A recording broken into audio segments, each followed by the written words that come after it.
Hey guys, it's the Fujo Fairy here, coming at you with another video. For today's video, it's going to be a manga review. I know I said, I think last video, that I was going to do one for Lovesickness by Junji, and I'm here today to do that video. This video is probably not going to be very long, because as you know, a lot of his stories are mainly just like short stories, so it's pretty simple and straight to the point. If you don't know who Junji Ito is and you're a manga collector, have you been living under a rock? You need to get out of there. Junji Ito is a very well-known and popular mangaka, and he's very well known for his horror stories, things like Uzumaki, Gyo, Frankenstein, and a bunch of others of his that we do have in English. And every year, at least like 2 or 3 manga by him are released. Most of the time, they are a collection of short stories, or sometimes there are just like one manga about a specific town, or like, you know, it's one singular story. It's not as episodic. So this specific one is kind of a combination of the two, which is why I really like this one a lot. The first half of the story revolves around a certain town, a boy who lives in a certain specific town, and then the second half is kind of short stories, as well as like a couple of them revolving around, there was like 2 or 3 chapters around this one specific family. So I'm just gonna read the synopsis on the back and then get more into my thoughts. So, an intoxicating beauty turns a small town into bloody hell. Ryusuke returns to the town where he once lived when rumors began swirling about girls killing themselves after encountering a bewitching, handsome young man. Harboring his own secrets from this time spent in this town, Ryusuke attempts to capture this beautiful boy and close the case. Starting with the strikingly bloody Lovesickness, this volume collects 10 stories showcasing horror master Junji Ito in peak form, including the strange Hikazuri siblings and the Rib Woman. So exactly what I said. It's like the first half is kind of like a specific person in town, and the second half is more of like little short stories. Definitely one of my favorites. After I finished reading this, I was like, damn, this like really blew me out of the water, and for a good reason. The art was super good in this. It's same like creepy crawly type of art that like just like gives you shivers. The storytelling was also really well done.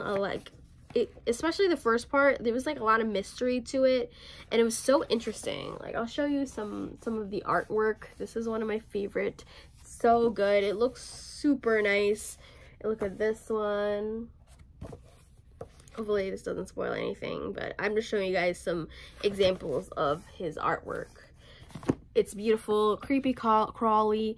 I love horror. Horror is one of my favorite genres in manga and throughout all types of media. I love horror a lot, and this does not disappoint. So the first half of the story revolves around Ryusuke, like it says. He used to live in this town. He moved away. He ended up going back to this specific town. Something happened in this town. I'm gonna keep this pretty spoiler free, so I'm not gonna say exactly what happened to him in this town. But something did cause him to feel just trauma. He was traumatized and stressed, and a lot of shit happened. So it was pretty stressful. I think he was going into either high school or no, I'm pretty sure it was high school. I think he was going into high school. This town is known for being extremely foggy. It is a very, very foggy town. And on really, really foggy nights, if you go out, it's like a fortune or whatever. It's like, you go out, and the first person you meet, you have to cover your face, and you ask them for a fortune telling, and usually those fortunes come true, kind of ish. You know, it's like a superstition about the town. So it's like it's just known within the town that people just do that shit all the time.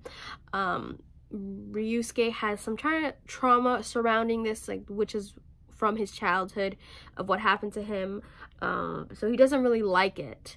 But as soon as he moves to town, a bunch of murders begin to happen. A lot of women, girls specifically in high school, begin killing themselves.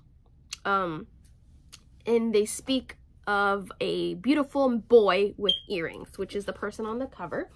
A beautiful boy dressed in black with earrings who told them just negative fortunes. So most of the time they would go to him, like every teenage girl. Does this person love me? Will this person ever love me? Will I ever find love? All that type of, everyone wants a little bit of romance in their life. And he tells them, majority of the time, no, you won't. And so that ends up fucking with them, and shit happens, and, they start believing that the only way out is to kill themselves. So that should be happening all over the town. Murders continuously. Ryusuke trying to find just the root of the problem. So, like, I don't want to go in more details because that'll just ruin the story, because it's not very many chapters. It's a very quick read. But it's really, really well done. The mystery and, like, what happened to Ryusuke and how Ryusuke ends up solving everything, if that makes any sense. I'm just gonna keep it like that because I don't want to go into too much details.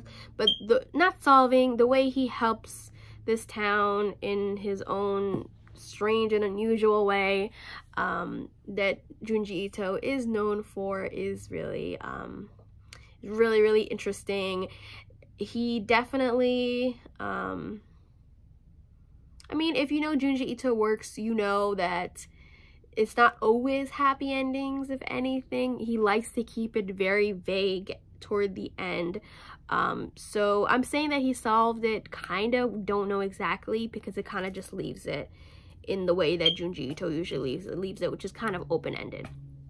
And then the next group of stories, I think it's like 2 or 3 stories that revolves around, short stories that revolve around these siblings that, what were they called?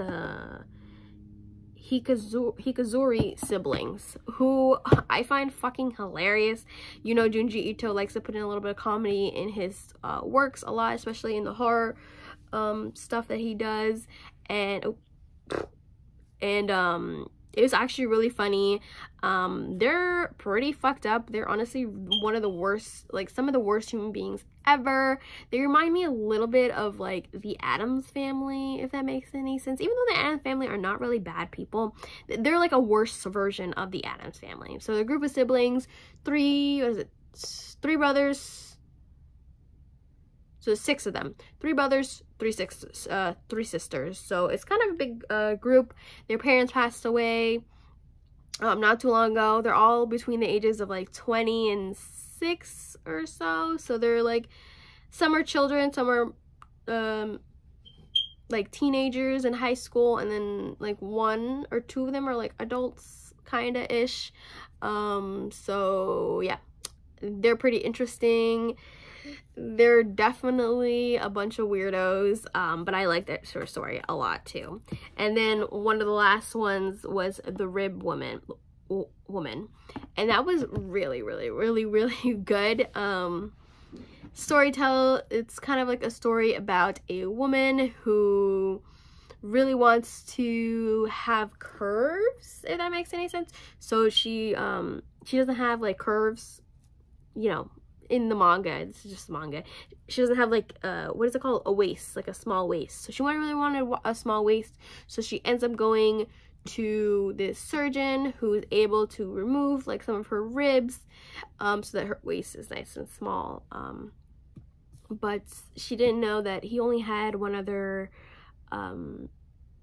client before her, and shit happened with that client. So it's really interesting, and she comes back for revenge. So it's really, really good. I loved all the stories in this.